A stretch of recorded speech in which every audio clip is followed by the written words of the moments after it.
History of darts. The game of darts is about 700 years old. The game developed in the 1300s during the medieval era in England, but modern darts weren't invented until 1896 in Lancashire, England by Brian Gamblin.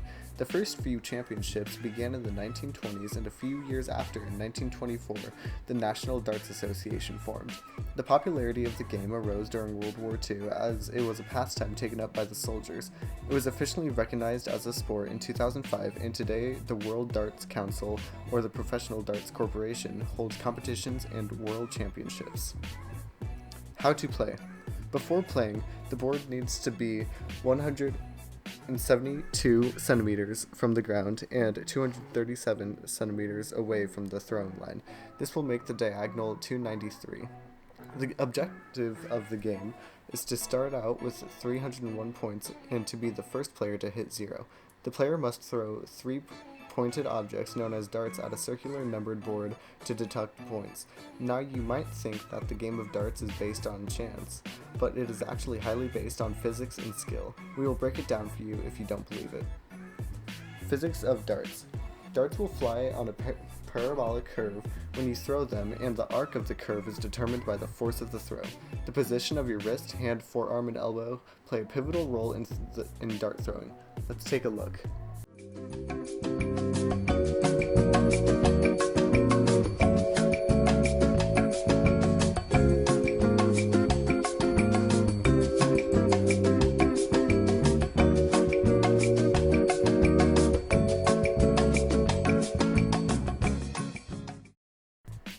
Math time.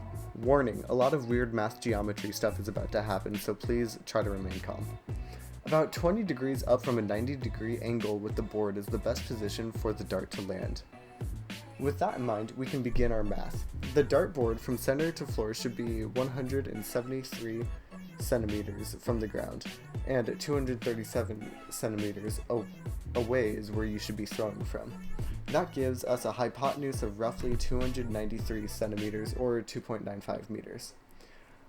But of course you aren't just throwing it from the ground. With our assistant Max, who is roughly 6 feet tall and his shoulder is 6 feet above the ground, we can make a second triangle. This one we're going to use. Side note, we're leaving out air resistance because of the natural aerodynamicy of darts. So, into the math. The new hypotenuse is roughly 2.4 meters.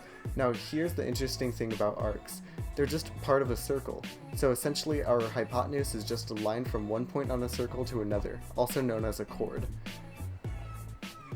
Depending on the degree of the arc, the total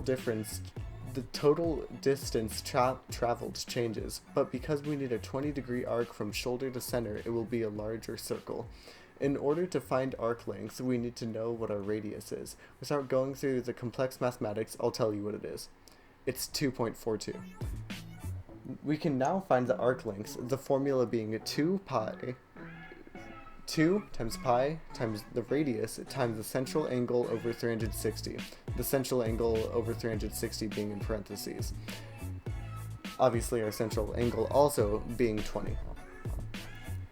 Now that we can simply plug and chug, our arc length is 0.84 meters. Now that we have our simple answer, it's time to explain why it's so hard to get a perfect throw. Arcing something perfectly is a bit weird. You need to have the perfect technique for specifically your height, arm length, and power in the throwing dart.